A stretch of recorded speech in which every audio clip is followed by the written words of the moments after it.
The joy of the Lord is your strength. Nehemiah chapter 8 verse 10. The joy of the Lord is your strength.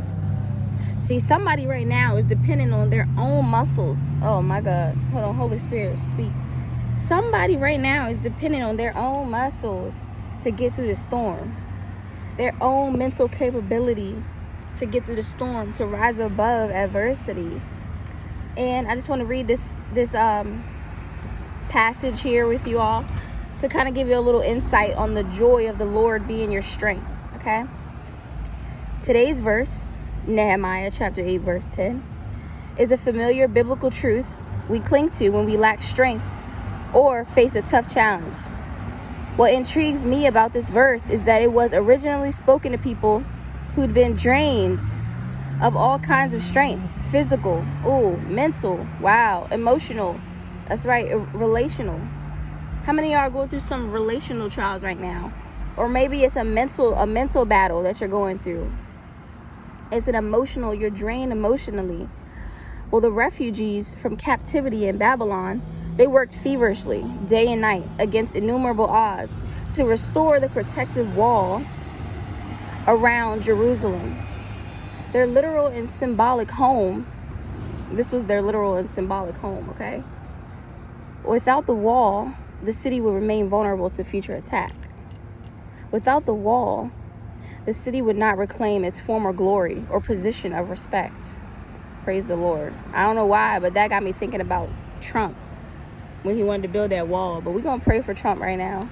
We're going to pray for him and what he's going through right now. But glory be to God. Because I feel like maybe that was his intentions with the wall.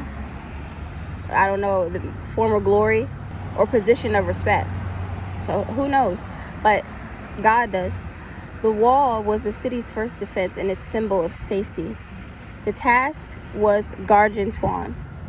I hope I'm saying that right. Some labeled it impossible. I'm not building a stone wall around a city, but some of the tasks I face, right? Some of the tasks that y'all are facing right now, and some of the heartbreak of those around you seem gargantuan, right? Impossible. But the thing about it is that we're not told that our muscles will be our strength, or that our engineering degrees, or inventing the perfect answer to our children's problems, our grandchildren's problems, our friends' problems, our church's family needs will be the source of our strength. God never said that you're going to be able to take the world on by yourself. Listen, somebody that I'm speaking to right now got the weight of the world on their shoulders. God said, take that thing off. God said, you got about 10,000 pounds of things that are outside of your control on your shoulders right now. And God said, go ahead and take that off right now. God said the battle is already won. Listen. Our power to survive, to conquer, and to stand strong in the face of insurmountable odds comes from the joy of the Lord being our strength. It's a spirit. It's a spirit, my God. A spirit that you're not going to be able to, just draw from the sky. It's got to be within you. You got to pray to God to fill you up, right? Put your hands on your heart right now. Put your hands on your stomach right now and say, Lord, fill me up with the Holy Spirit. My God, because the things that you got me going through right now, I can't face them on my own. The things that you called me to do, I'm going to need the Holy Spirit within me to get it done. Praise the Lord, right?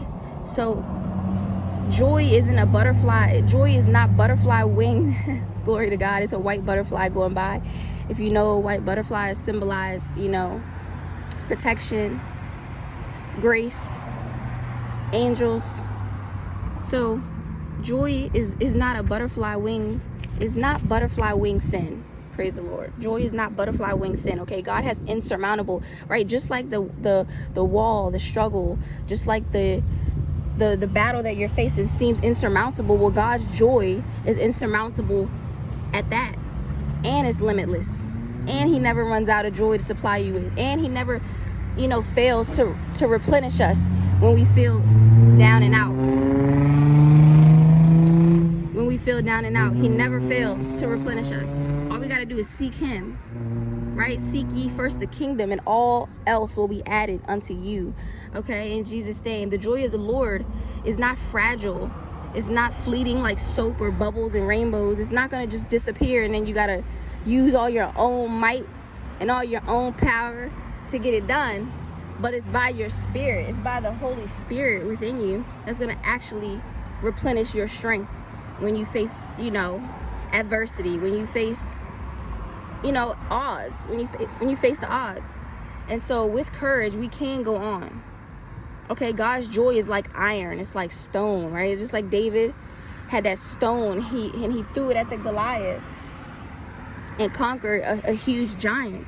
That's what y'all have to do. Y'all have to realize that the Holy Spirit within you is like, it's like a fiery dart. It's like you got to be on fire for God. You got to pray to God. You got to want to know God. You got to seek God.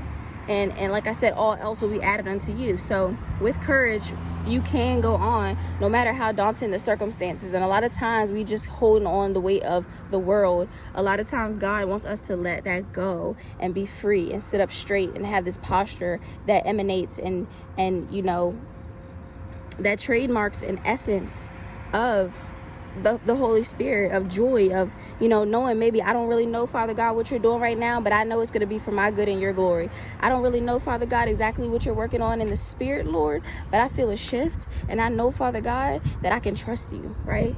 We be putting our trust in everything else but the Most High God, the one that has never let us down. So all I know is that I needed this reminder today. If it was a blessing to you, go ahead and let me know in the comments. Let me know if this was your word today, if you needed this word. But the Lord your God is with you, okay? So don't feel like you gotta fight these battles on your own. Don't feel like you gotta overcome the odds on your own. Whatever it is that God has promised you, whatever you're waiting for, whatever you're working for, just know that God is working 10 times harder. He's 10 steps ahead of you. He's got you in the palm of his hand, okay? So some people count to 10 before reacting to a stressful situation. My mom always tells my nephew, because he got a personality on him, and when he gets upset, you're gonna know. And so she always says count to 10. Praise the Lord. Count to 10 and calm down. And what if we adopted the practice of reciting, the joy of the Lord is my strength, the joy of the Lord is my strength, the joy of the Lord is my strength. When we're faced with, depleting energy, discouraging circumstances, everything around us seems to be falling apart, but we know that God is putting it back together even better than we could have imagined. So I know I'm all in. Are you? Are you? I'm praying for you all. I'm praying that this word blesses you. I'm praying that you rise up against everything meant to keep you down, and you press forward. You press forward again, knowing that God is with you and that he will never leave you nor forsake you. So in Jesus' name, we're going to seal this word up with the blood of Jesus and say amen.